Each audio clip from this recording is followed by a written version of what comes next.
All right, we are looking at lesson 11.9, areas of composite figures. So the list of areas there at the top are all of the areas that we have worked on so far this year. And what's going to happen is they're going to take shapes and kind of combine them together of all of those shapes, and you have to find the combined area.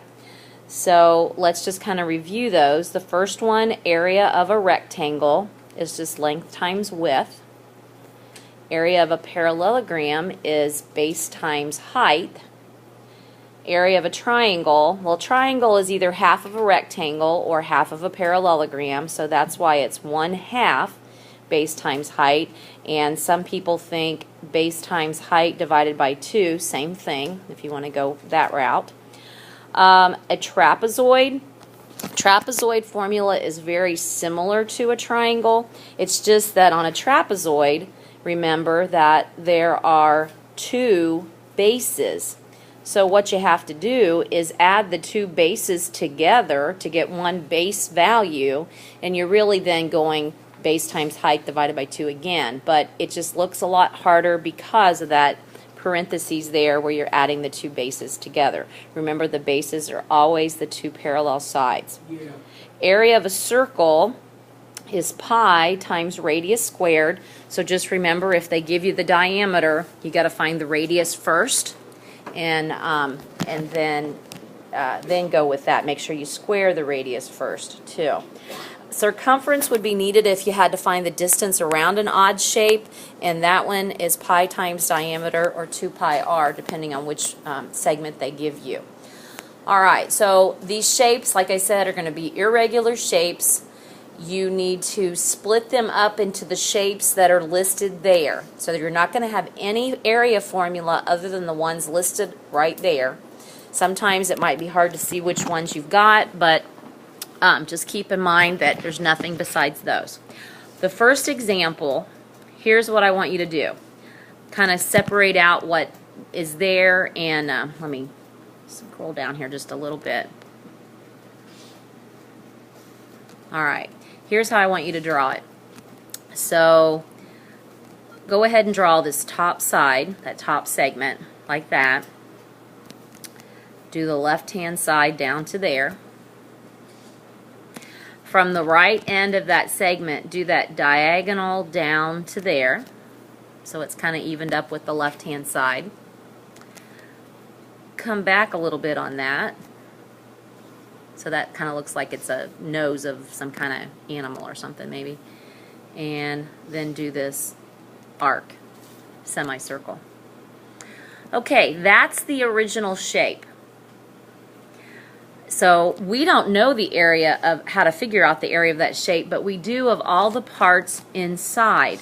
So what I would do, and what you're going to need to do on your homework, you're going to draw the main shape, and then try to split it. Like, for example, we could split this to a triangle,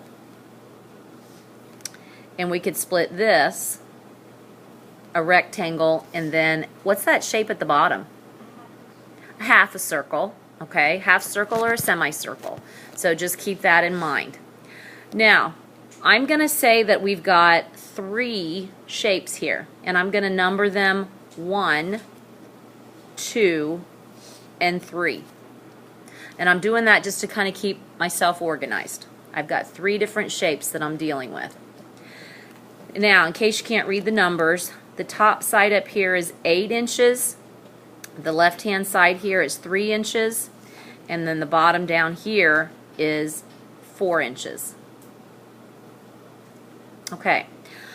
I'm not going to require that you draw the shapes outside the picture, but it always helps, I think, to do so. So let's look at shape 1. Shape 1 is just this rectangle that we've pulled off the top. It has the dimensions of 8 by 3. This is the part I am going to require that you do, though. You're going to start off and say, okay, that's a rectangle. I know the formula for area of a rectangle is length times width. I want you to write those formulas down when you do the homework. So the area is length times width. And then plug in the numbers that go for length and width. So 8 times 3 And what's the area of that rectangle then? 24. And we don't have to label it yet because we're really not done, but we know it's 24 inches squared. Okay, shape 2. Shape 2, I'm taking off the right and I've got it as a triangle. Now the 4 was already written there, but the 3 isn't written right here. But it matches the side right here. So since it's 3 over there on the left, the opposite sides of rectangles are the same, so it's 3 over there for this side of the triangle. So I've got a 3 and a 4 in my triangle. So what I want you to do is write 1/2 base times height. Area equals 1/2 base times height.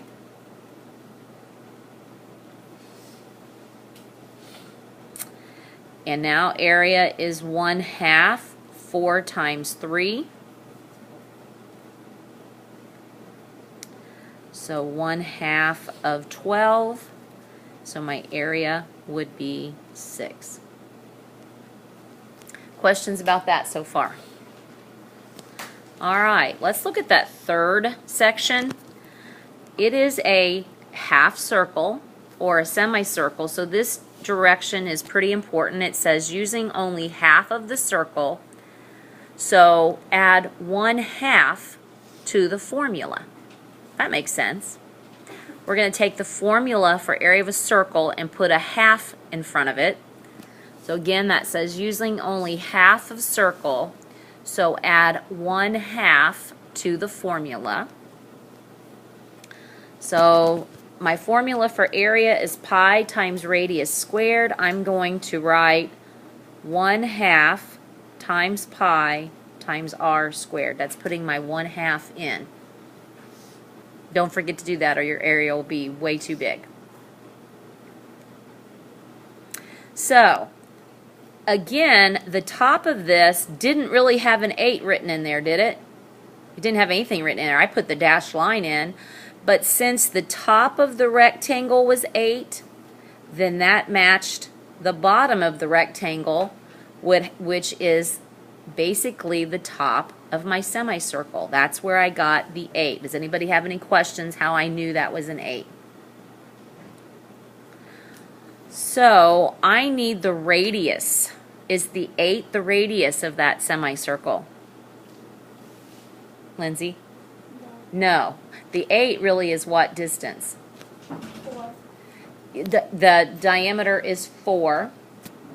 The diameter is 8. So the radius is 4. Good. So that's what we're going to fill in. A equals 1/2. What am I going to use for pi? 3.14. And then 4 squared.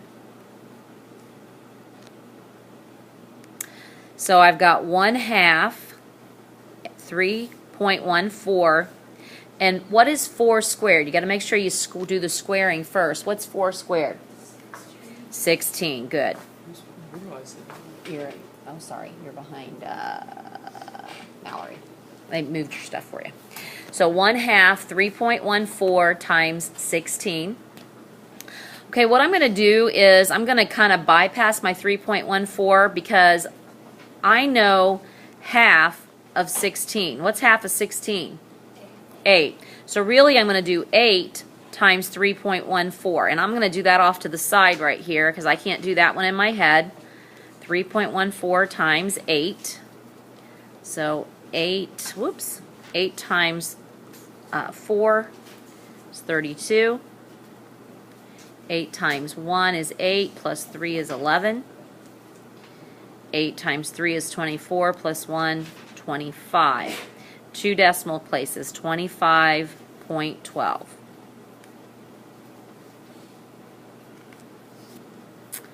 Okay, so we have found the area of all 3 of those sections. So now to get the combined area, what do you think I got to do? Add them all together. So 24 plus 6 and 25.12. Now make sure that you line these up correctly because the 24 and the 6 don't have any decimals. So their decimal place is at the end, just like that. If you want to fill zeros in, you can. You don't have to. Sometimes it makes it easier.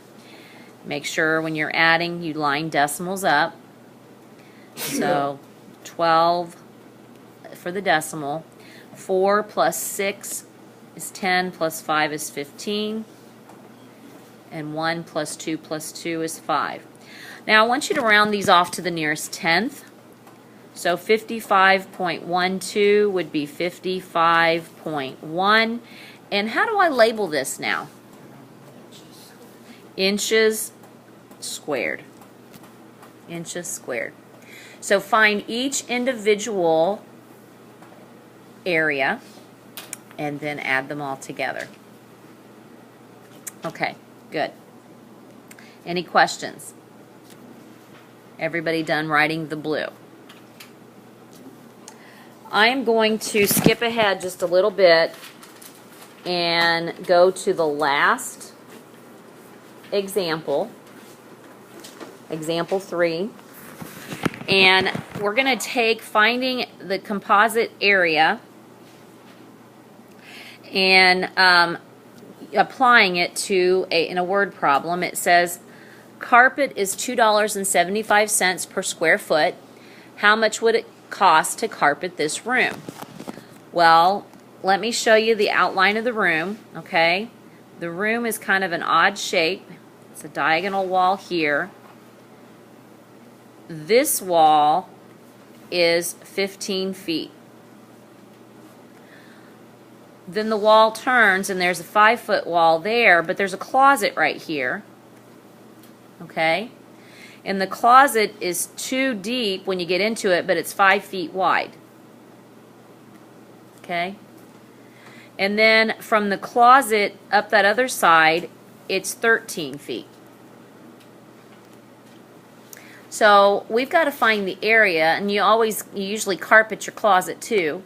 So we need to find the area of this room and then take the area times the price of the carpet so we can figure out what's going to cost us.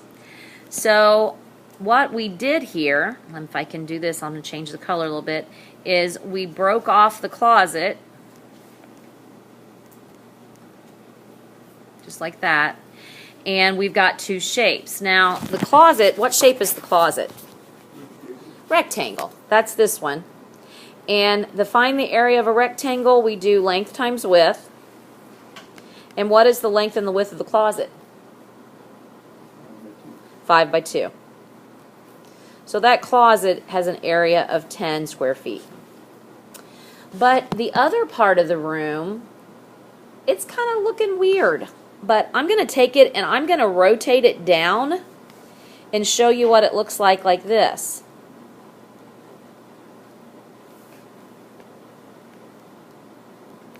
What shape is that? Trapezoid. Now the question is, this would be the height. How wide or how high or how tall is that side? Can you tell? 10. Good. Because it's this 5 plus the 5 feet of the closet. 10. So for the trapezoid, the formula is 1/2 times the height plus the two bases added together. So 1/2 times 10, and the two bases would be 13 plus 15. I'm going to add the 13 plus 15 to get 28. And I've got 1/2 times 10 times 28. Well, it's easier for me to multiply 10 times 28. 280. And what's half of 280? 140. So I've got an area of 140 plus 10, which is 150. And how am I going to find the total cost then? Multiply by 275. When you multiply 150 times 275, if I can,